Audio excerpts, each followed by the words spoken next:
Every crime is a wound on the world. We're here to dissect it, layer by layer, to find the truth buried within. This is Anatomy of Crime. The pulse of Las Vegas is light and sound, a symphony of manufactured joy played on a loop. It's a city built on the promise of escape, where the ordinary rules of time and consequence feel suspended in the warm desert air.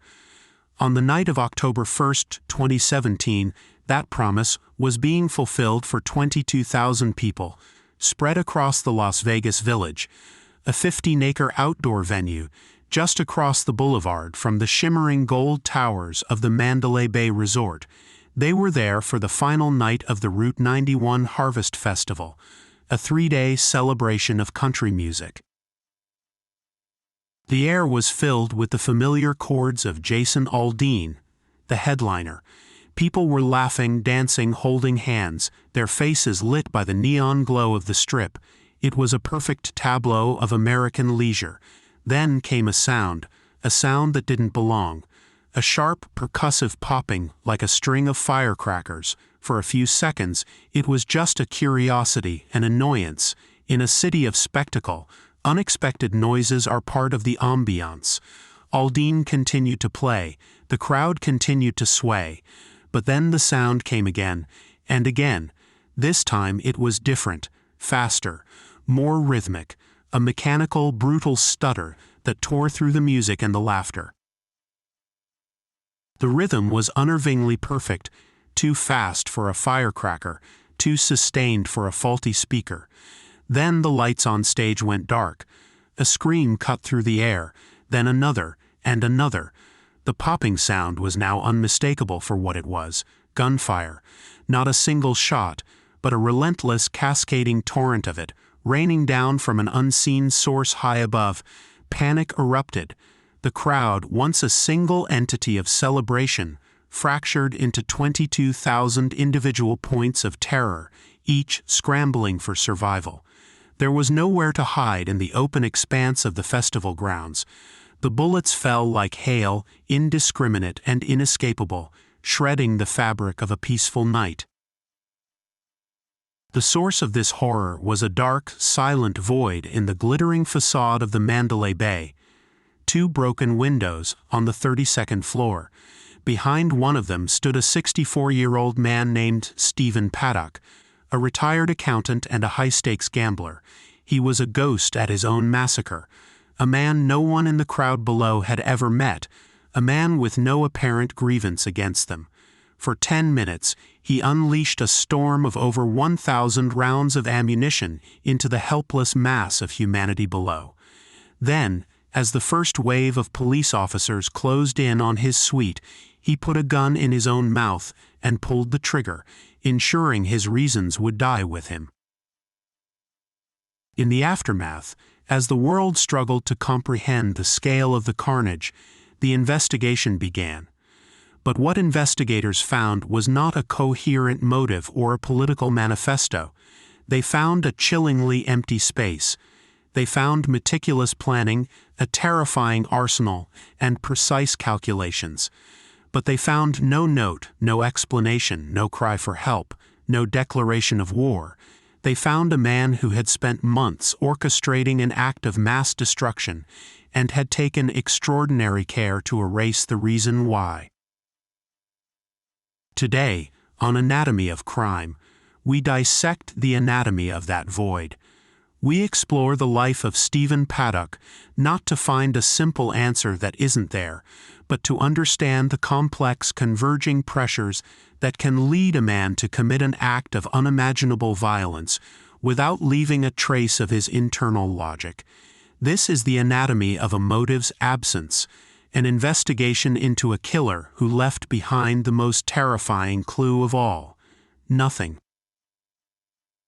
Stephen Craig Paddock was born in Clinton, Iowa, on April 9, 1953, the first of 4 sons. From the very beginning, his life was shaped by a secret, a foundational deception that would force his family into a nomadic and unstable existence. That secret was his father, Benjamin Hoskins Paddock, To the outside world, Benjamin was a charismatic, if often absent, figure. But in reality, he was a prolific and violent bank robber, a man so notorious he would eventually land a spot on the FBI's 10 most wanted fugitives list. In 1960, when Stephen was just 7 years old, Benjamin Paddock was arrested in Las Vegas for a series of armed bank robberies. He was convicted and sentenced to 20 years in a federal prison in La Tuna, Texas. The FBI agents who arrested him described him as a psychopath, a man diagnosed with suicidal tendencies who carried a firearm and was considered armed and very dangerous. For young Stephen and his brothers, their father simply vanished. Their mother, Irene, did her best to shield them from the truth. She told them their father had died in a car accident. It was a lie she maintained for years, a desperate attempt to create a semblance of normalcy in a life defined by a criminal legacy. The family was constantly on the move, drifting through the American West from Iowa to Arizona to Southern California. Irene struggled to raise 4 boys on a secretary's salary, often leaving them to fend for themselves. Stephen, as the oldest, took on a protective role. He was quiet, introspective, and intensely cerebral. He was known for his intelligence, particularly with numbers, a trait that would define his entire adult life. He was not prone to emotional outbursts. Instead, he was methodical, logical, and deeply private. This emotional containment, perhaps learned as a survival mechanism in a chaotic childhood, would become his hallmark. He graduated from John H. Francis Polytechnic High School in Los Angeles and went on to study business administration at California State University, Northridge. After college, he put his affinity for numbers to work in a series of remarkably stable and conventional jobs. He worked as a letter carrier for the U.S. Postal Service, then as an agent for the Internal Revenue Service for nearly a decade. He later worked as an auditor for the Defense Contract Audit Agency. These were jobs that required precision, attention to detail, and an adherence to rules, a stark contrast to the lawless life his father had led. In 1969, while Stephen was in high school, his father Benjamin staged a daring escape from the Texas prison and went on the run. He reinvented himself as Bingo Bruce Erickson, the manager of a bingo parlor in Oregon. The FBI blitzed him on their most wanted list, and the wanted poster warned that he was a diagnosed psychopath who should be considered armed and dangerous. Stephen was a teenager when this happened, and it's impossible to know the full psychological impact of discovering not only that your father was alive, but that he was one of the most infamous criminals in the country. The family rarely, if ever, spoke of him.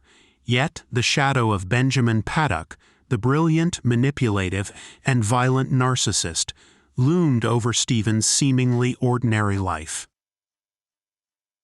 During the 1980s, Stephen Paddock began to quietly build his fortune.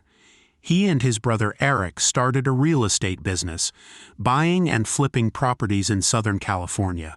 Stephen was astute, patient, and unemotional in his business dealings. He amassed a small fortune, eventually owning apartment complexes in California and Texas.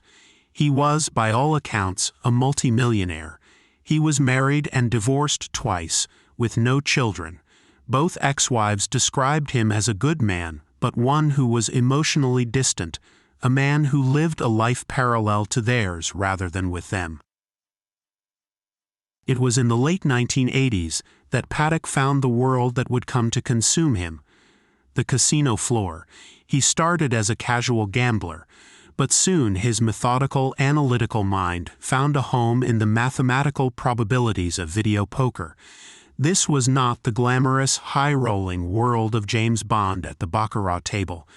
Video poker is a solitary game, played against a machine. It rewards logic, patience, and an encyclopedic knowledge of statistical odds. For a man like Stephen Paddock, it was the perfect pursuit. He approached it not as a game of chance, but as a job.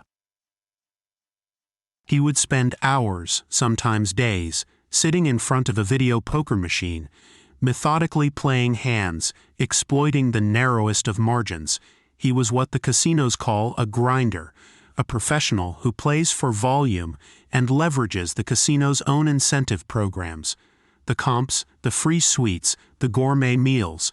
To turn a profit, he became a 7 Stars member of Caesars Entertainment's loyalty program, the highest possible tier, reserved for those who wager millions of dollars a year.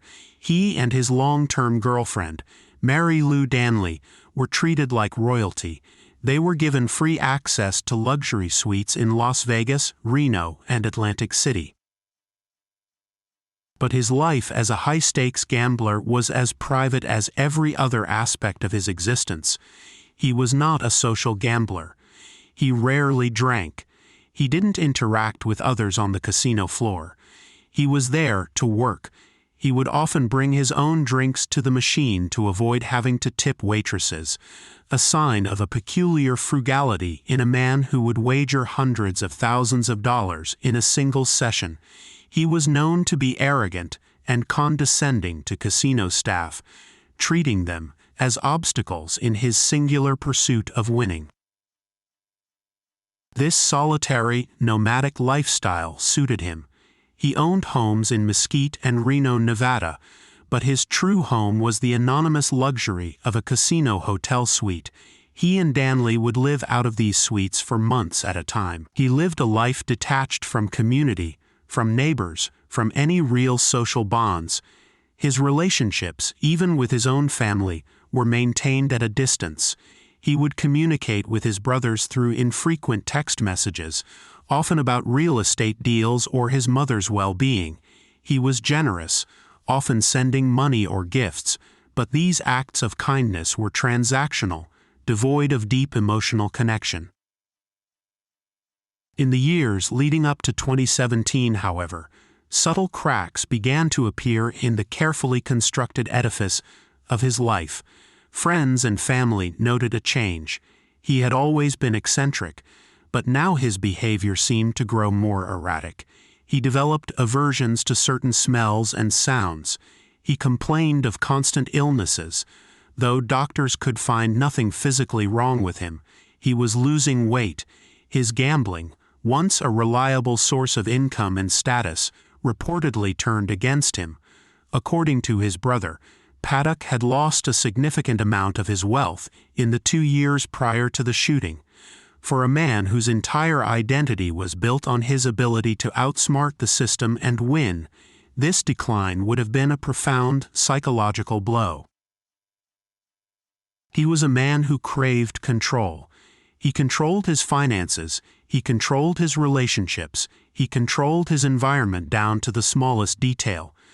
But now, in his mid-60s, he was facing the uncontrollable realities of aging, declining health, and financial losses.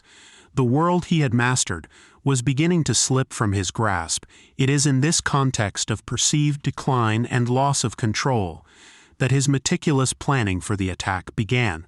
Sometime in late 2016, Stephen Paddock, the man who lived his life by cold, hard numbers, began a new set of calculations. It was a project that would require the same precision and methodical planning he had applied to everything else in his life. But this time, the goal was not profit. It was mass destruction. The plan was a masterwork of malevolent logistics. It began not with a sudden psychotic break, but with a slow, deliberate, and chillingly rational process of acquisition. Over the course of approximately 1 year, from late 2016 to September 2017, Stephen Paddock purchased at least 49 firearms from various retailers in Nevada, Utah, California, and Texas. He was a legal buyer, passing every background check without a single red flag. He bought rifles, shotguns, and handguns, but his primary focus was on high-powered, military-style rifles like the AR-15 and the AR-10. These were not impulsive purchases. They were part of a calculated strategy to build an arsenal capable of inflicting maximum casualties from a distance. But Paddock didn't just buy the weapons, he modified them. The most crucial modification was the addition of bump stocks to 12 of his semi-automatic rifles. A bump stock is a legal firearm accessory that replaces a rifle's standard stock. It harnesses the recoil energy of the weapon, allowing the shooter's finger to bump the trigger at a much faster rate, effectively simulating the firing speed of a fully automatic machine gun. With a bump stock, a semi-automatic rifle capable of firing perhaps 60 rounds per minute could be transformed into a weapon capable of firing between 400 and 800 rounds per minute. This single legal modification was the key to the horrific efficiency of his attack. Alongside the weapons, he stockpiled thousands upon thousands of rounds of ammunition, much of it purchased online. He also bought high-capacity magazines capable of holding up to 100 rounds each, minimizing the time he would need to spend reloading. Every purchase was meticulously logged, every detail considered. He was building a private army for a war only he knew was coming. His target selection was just as methodical. Paddock was a creature of Las Vegas, a city he knew intimately from his years as a high-stakes gambler. In the months leading up to the attack, he began researching open-air concert venues.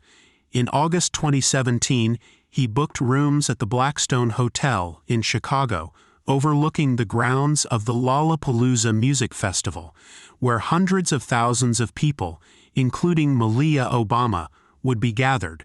He never checked into those rooms.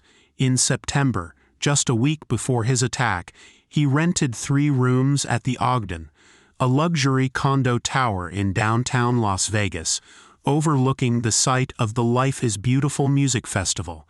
Again, he was a no-show. It seems he was scouting, weighing his options, calculating angles and trajectories, searching for the perfect kill box. He found it at the Route 91 Harvest Festival, an event held in a 15-acre bowl-shaped lot that was almost completely flat and fenced in, offering minimal cover for its attendees. His vantage point would be the Mandalay Bay Hotel, a 43-story tower located approximately 400 yards away from the concert stage. This distance was crucial.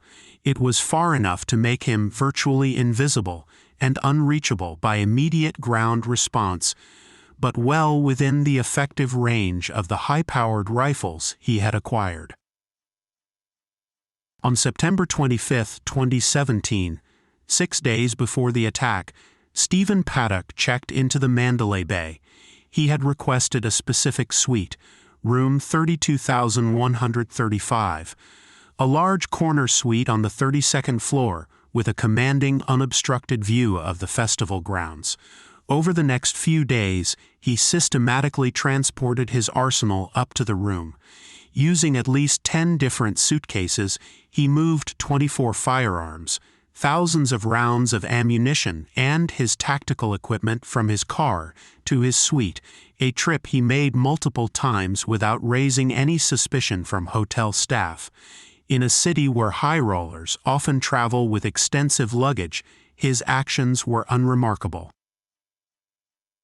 Inside the suite, he transformed the luxurious space into a sniper's nest. He moved furniture to create clear firing lines. He set up a series of cameras to monitor his surroundings. One was placed on a room service cart in the hallway outside his door, giving him a live feed of anyone approaching. He drilled a hole in the door of his suite and installed another camera, and he taped over the peephole of an adjoining room he had also booked. He was not just planning an attack, he was planning for the inevitable police response, seeking to control the environment until the very last second. He brought tools with him, a hammer to break the thick hurricane-proof glass of the hotel windows, and drills and screws. On a small table, he left a single sheet of paper containing a handwritten series of calculations. It included numbers for bullet drop, trajectory, and distance to the crowd below. It was a cold, mathematical cheat sheet for mass murder.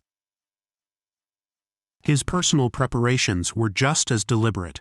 In the weeks before the attack, he transferred $100,000 to his girlfriend, Mary Lou Danley, who was in the Philippines visiting family. He told her to buy a house for herself and her family. It was a final, transactional act of severance, sending away the one person who might have noticed his unusual behavior and interfered with his plans. In his final days, he spent his time as he always had, gambling. He played video poker for hours in the casino's high-limit lounge, a familiar ghost at the machine, his face a mask of detached concentration. No one saw a man on the brink of committing the deadliest mass shooting in modern American history. They saw what they had always seen, a quiet, intense, and unremarkable professional gambler. On the night of October 1st, sometime around 9:40 p.m., he used the hammer to smash out the glass of two separate windows in his suite, one in the main room and one in the adjoining bedroom. This gave him two different firing positions, allowing him to target different areas of the crowd and to continue firing even if one position was compromised. He barricaded the door to the hallway. The stage was set. The crowd below was packed together, listening to the final act of the festival. They were brightly lit, perfectly framed, and completely unaware. At 10:05 p.m., Stephen Paddock picked up his first modified AR-15 rifle, took aim through the shattered window, and began to fire. The first volley of shots lasted for approximately 12 seconds. On the ground, confusion reigned. The sound was distorted by the echo off the surrounding towers, making it nearly impossible for concertgoers and first responders to pinpoint its origin. Was it fireworks, a speaker malfunction, or was it coming from inside the crowd itself? Jason Aldean, the performer on stage, was rushed away as his bandmates dove for cover. For a terrifying 30 seconds, there was a pause. The crowd was frozen in a state of suspended disbelief. Then the second volley began. This time, the firing was sustained, lasting for nearly 2.5 minutes. The sheer volume of continuous fire, enabled by the bump stocks, created an environment of pure chaos and terror. It became horrifyingly clear that this was a coordinated attack from an elevated position. The bullets rained down, striking people at random. The ground became littered with the fallen, as others scrambled over bodies and barricades, desperately seeking any form of cover. The open field had become a killing ground. Stephen Paddock fired in multiple volleys over the course of 10 minutes. He switched between different rifles and different firing positions, maintaining a relentless pace. His handwritten note with ballistic calculations ensured his aim was effective, even at a distance of several hundred yards. He wasn't just spraying bullets, he was systematically targeting the densest parts of the crowd. He also fired at two large jet fuel tanks at the nearby McCarran International Airport, an apparent attempt to cause a massive explosion, though the rifle rounds were incapable of piercing the tanks. The first heroes of the night emerged from the crowd itself. Off-duty police officers, firefighters, military veterans, and ordinary civilians risked their own lives to shield others, to apply makeshift tourniquets, and to carry the wounded to safety. They used tables, coolers, and their own bodies as shields. They loaded victims into pickup trucks and drove them to hospitals, bypassing the overwhelmed ambulance system. Their courage stood in stark contrast to the cold, impersonal violence being directed from the 32nd floor. Meanwhile, law enforcement was racing to locate the shooter. The initial 911 calls were a flood of conflicting information. Reports of multiple shooters at different casinos, the Bellagio, the New York, the Tropicana, poured in, a testament to the disorienting acoustics of the urban battlefield. But within minutes, officers on the ground correctly identified that the shots were coming from an elevated position at the Mandalay Bay. A crucial breakthrough came from inside the hotel. At approximately 10:12 p.m., just 7 minutes into the shooting, an unarmed Mandalay Bay security guard named Jesus Campos was dispatched to the 32nd floor to investigate an open-door alarm. As he approached Paddock's suite, he heard the sound of drilling. Paddock had been attempting to breach a wall, perhaps to create another firing position or an escape route. Campos's arrival interrupted him. Paddock, alerted by his hallway camera, fired a hail of approximately 200 rounds through the door of his suite.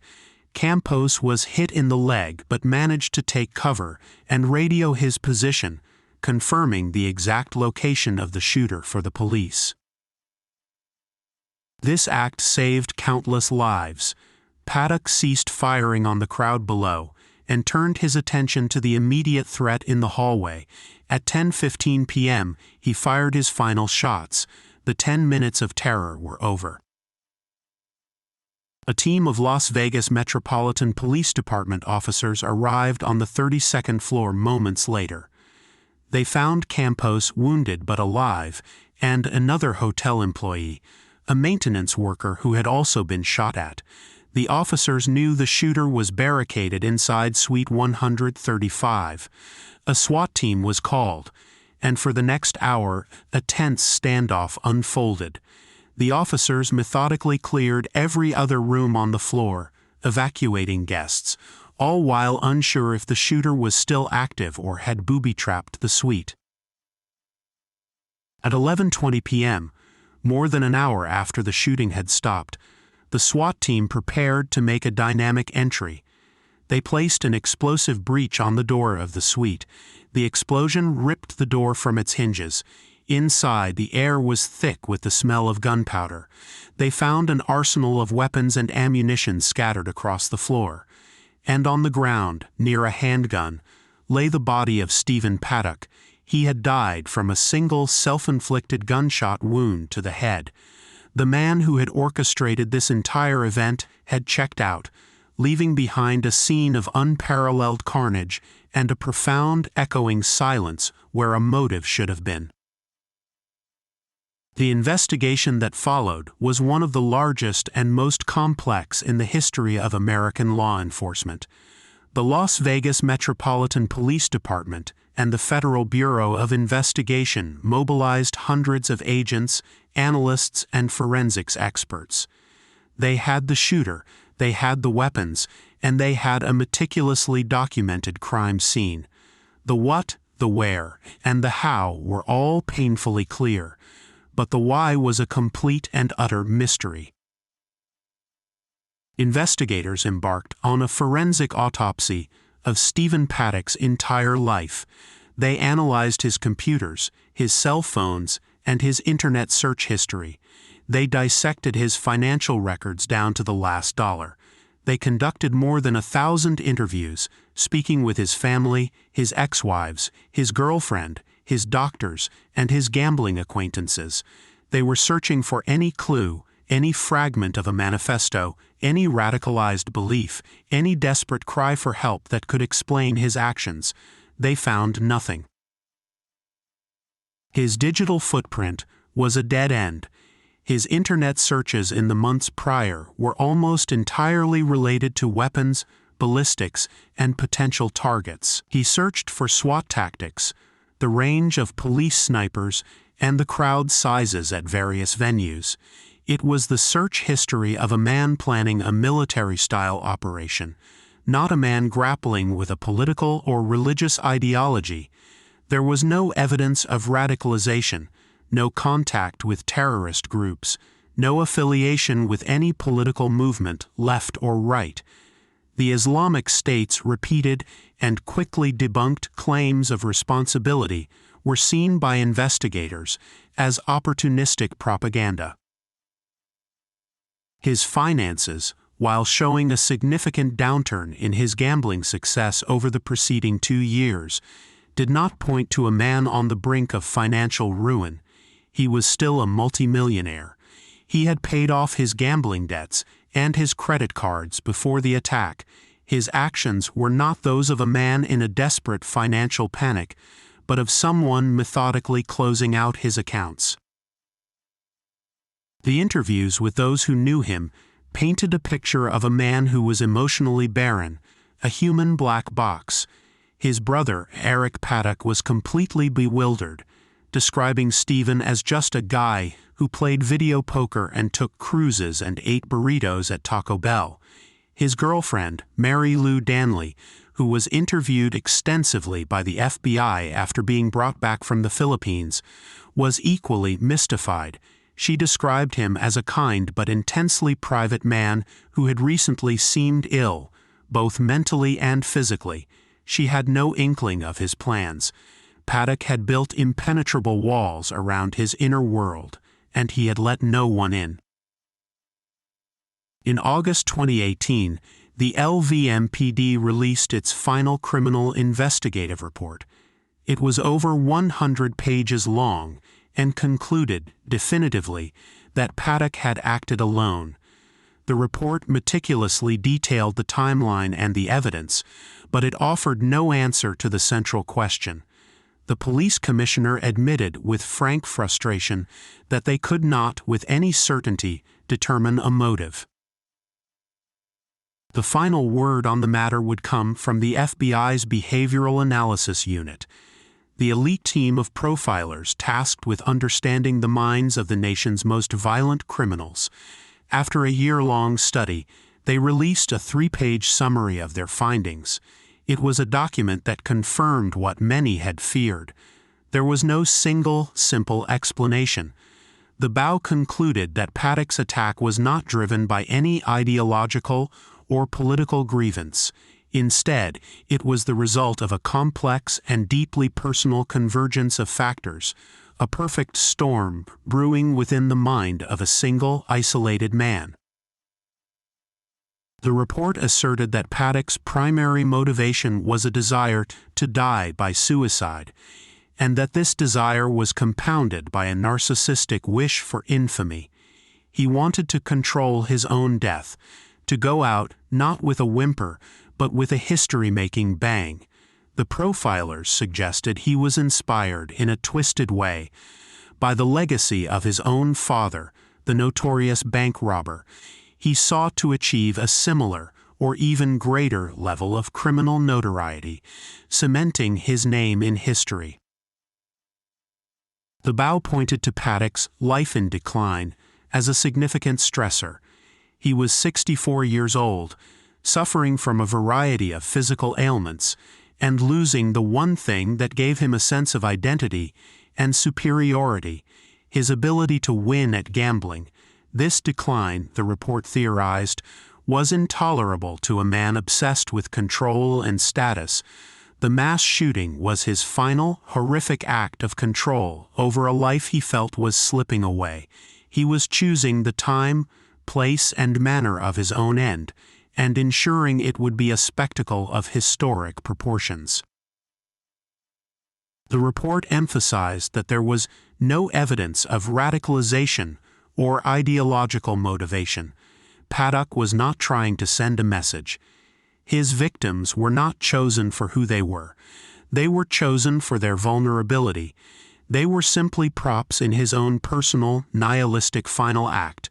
He wanted to kill the largest number of people he possibly could, and he had developed the plan to do so with the same detached, mathematical precision he once applied to video poker. The report is a chilling portrait of a man whose internal world had become so devoid of empathy that human beings were reduced to numbers on a morbid scoresheet. Even with this expert analysis, the absence of a note, a manifesto, or any final statement from Paddock himself, leaves a permanent and unsettling void. We are left to piece together a psychological puzzle from fragments of a life lived in the shadows. He was the product of a fractured childhood, a man who learned early to compartmentalize his emotions and trust only in logic and numbers. He built a life of solitary success, insulated by his wealth from the need for genuine human connection. And when that life began to fail him, when the numbers no longer added up in his favor, he turned his methodical mind to one final, terrible calculation. He solved for infamy, and the result was an equation written in blood. The final outcome of the Las Vegas shooting is a study in contrasts. On one hand, there is a degree of legal and investigative finality. Stephen Paddock was definitively identified as the sole perpetrator. The case was officially closed. On the other hand, there is a profound lack of resolution that continues to haunt the victims, their families, and the nation as a whole. The death toll, initially reported as 58, officially rose to 60 in the years that followed, as 2 more victims succumbed to injuries sustained that night. Hundreds more live with the physical and psychological scars of 10 minutes of terror. The civil lawsuits filed against MGM Resorts, the owner of the Mandalay Bay, and other entities resulted in a settlement of over $800 million for the victims, a financial acknowledgement of a loss that can never truly be quantified. We return then to the central theme of our investigation, the anatomy of this specific crime. If we were dissecting a case with a clear political or ideological motive, we would focus on the anatomy of radicalization. If it were a crime of passion, we would explore the anatomy of obsession. But with Stephen Paddock, we are faced with something far more unsettling. We are dissecting the anatomy of a vacuum. The horror of Paddock's crime is not just in its scale, but in its apparent meaninglessness. He left no grievance to debate, no cause to fight against, no ideology to dismantle. His violence was not a means to an end. It appears the violence itself was the end. He was a man who, facing his own mortality and perceived decline, chose to turn his personal despair outward in an act of pure, nihilistic destruction. He sought to become infamous for the sheer magnitude of his crime, a legacy of body count rather than belief. The meticulous planning, the arsenal, the ballistic calculations, these were not the tools of a madman in a frenzy. They were the methodical preparations of a rational actor pursuing an irrational goal. He used the very skills that had made him a successful professional, patience, precision, and an analytical mind, to engineer a massacre. This fusion of rationality in method and nihilism in motive is what makes his case a uniquely modern American horror story. He demonstrated that the most devastating threat can come not from a foreign enemy or a radicalized cell, but from the quiet, unremarkable man next door, the one who has decided his own life is over and plans to take as many innocent people as possible with him. The final report on Stephen Paddock contains thousands of pages of data, timelines, and interviews, yet it all describes the shape of a whole. His legacy is not an ideology to be argued against or a grievance to be understood, but a silent, sprawling crater on the Las Vegas Strip, a monument to the chilling possibility that sometimes the most destructive acts of all are born from nothing. This has been Anatomy of Crime, where the truth is never simple, but always worth seeking.